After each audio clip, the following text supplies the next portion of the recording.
नमस्कार दोस्तों। तो कैसे हैं आप सब। स्वागत है आपका ग्लोबल वायर यूट्यूब चैनल पे। दोस्तों, आज की इस वीडियो में हम लोग बात करेंगे जिसका विषय है why they are happy after Bangladesh leave of Sheikh Hasina. दोस्तों, आइए शुरू करते हैं आज के वीडियो को। दोस्तों, बांग्लादेश में क्या चल रहा है ये आप सभी को पता है। किस तरह से प्रोटेस्ट हुए, किस तरह से स्टूडेंट्स के नाम पे प्रोटेस्ट करने वाले लोग पीएम के घर में घुसकर उनका अंडरगारमेंट्स लगा रहे हैं, और किस तरह से शेख हसीना को देश छोड़कर भागना पड़ा। लेकिन मेन बात यह है कि भारत को बहुत बड़ा नुकसान उठाना पड़ेगा, और इवन पड़ भी रहा है, ये भी हम सबको पता है। लेकिन हमारे देश के कुछ यूट्यूबर और कुछ नेताओं जो अपने आप को सेक्युलर बताते हैं, इन सब चीज़ों पर खुशियाँ क्यों मना रहे हैं। यहाँ पर मेरे सोचने के नज़रिए से दो क्वेश्चन मेरे माइंड में आ रहा है। पहला तो ये, अमेरिका की जीत हुई और शेख हसीना को वहाँ से भागना पड़ा। और दूसरा ये कि भारत की हार हुआ इसलिए ये लोग खुश हैं। सो कॉल्ड सेक्युलर यूट्यूबर किस वजह से ये लोग खुश हैं, आइए अब आगे देखते हैं।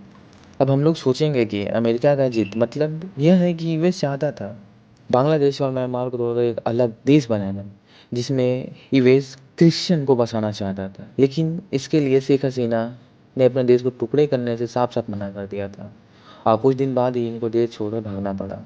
और यह आरक्षण वगैरह तो बस एक बहाना था, क्योंकि मामला कोर्ट में था। बस ये ज़बरदस्ती वाला राज्य का प्रोटेस्ट था, जो इस प्रोटेस्ट के आड़ में बस इस गवर्नमेंट को गिराना चाहती थी और एक ऐसा गवर्नमेंट लाना चाहते थे जो यूएस के इशारे पे काम करे। और ये सक्सेसफुल भी हुए। लेकिन यूएस यहाँ पे एक अलग देश बसाना क्यों चाहता है किसी दूसरे देश को तोड़कर। अगर वो अपना देश बनाता है तो उसे इंडिया पर निर्भर नहीं रहना पड़ेगा, क्योंकि यूएस का एशिया में बहुत से देश से परस्पर संबंध अच्छे नहीं हैं।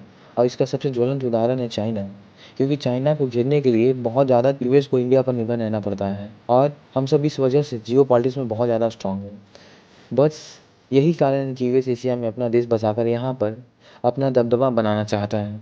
इंडिया के कुछ यूट्यूबर शायद से नहीं चाहते कि यूएस इंडिया के आगे झुके, तभी तो सारे सो कॉल्ड सेक्युलर यूट्यूबर और नेता इंडिया के लोगों को माइंड चेंज करने में अपना जान लगा दिए हैं। कुछ यूट्यूबर और कुछ नेता खुलकर बोले कि बांग्लादेश में स्टूडेंट की जीत हुई। मेरी समझ के अनुसार से ये जो यूट्यूबर और नेता जो बोल रहे हैं कि छात्रों की जीत हुई, इससे इन्हें पता नहीं है कि कितना हमारे देश को नुकसान हो रहा है। इन्हें कुछ भी बोलने से पहले इन्हें अपने देश के प्रति सोचना चाहिए।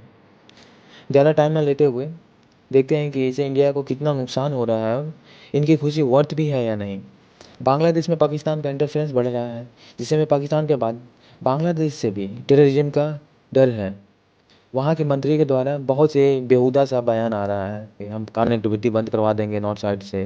पर इसके साथ साथ एक और भी हुआ है कि चाइना के लीडर को जेल से रिहा कर दिया गया है, और एक ऐसी पार्टी जो चाइना में बैन था, अब उस पर बैन हटा दिया गया है। बेसिकली उस पार्टी का काम था वहाँ के लोगों में इंडिया के प्रति नफरत फैलाना, बांग्लादेश का दुश्मन देश पाकिस्तान का जिंदाबाद का नारा लगाना और हिंदुओं पर जुल्म करना। इससे बहुत सारे एक्टिविटी हो रहे हैं जिनमें इंडिया का बहुत नुकसान हो रहा है। फिर भी हमारे देश के कुछ सो कॉल्ड सेक्युलर यूट्यूबर और नेता खुशियाँ मना रहे हैं, और कुछ ऐसे भारतीय छात्र भी हैं जो घटनाओं से अनभिज्ञ हैं, वो भी खुशियाँ मना रहे हैं कि छात्रों की जीत हुई है। और कुछ लोग चाहते हैं कि इंडिया में बांग्लादेश के लिए पॉजिटिव न्यूज़ फैलाया जाए, जिससे कुछ यूट्यूबर और डिजिटल मीडिया के चैनल ये दिखाने की कोशिश कर रही है कि देखो देखो दोस्तों, बांग्लादेश के स्टूडेंट ने किस तरह से अपना हक का चीज़ हासिल करने के लिए अपने देश तोड़ दिया।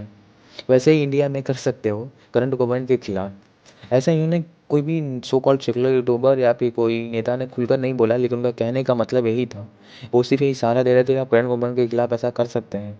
तो आइए आगे बढ़ते हैं। तो अब आपको समझ में आ रहा होगा कि इसके लिए देश ज़रूरी है प्रोपेगेंडा। इन सभी घटनाओं से बस इतना ही मिल रहा है कि इन सबको ज़्यादा इंपॉर्टेंट लगता है कि प्रोपेगेंडा फैलाना है। थोड़ा आँखें खोलिए और थोड़ा कंटेंट देखने के बाद समझ विचार कीजिए कि यह कितना वर्थ इट है, क्योंकि हर ज्ञानी डिजिटल मीडिया के थ्रू आपके लिए सही कंटेंट नहीं दिखाएगा।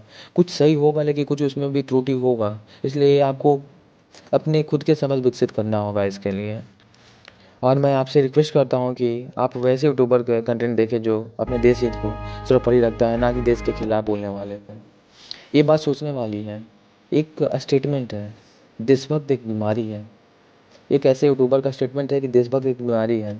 ऐसा बोलने वाले सो कॉल्ड सेक्युलर यूट्यूबर से आप उम्मीद ही क्या कर सकते हो कि वो आपको सही कंटेंट देंगे, या ऐसे नेता से आप क्या ही उम्मीद कर सकते हो कि वो आपके लिए कुछ करेंगे।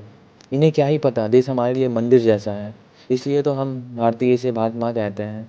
दोस्तों, आज के वीडियो में बस इतना ही। मिलते हैं एक नए वीडियो में। धन्यवाद।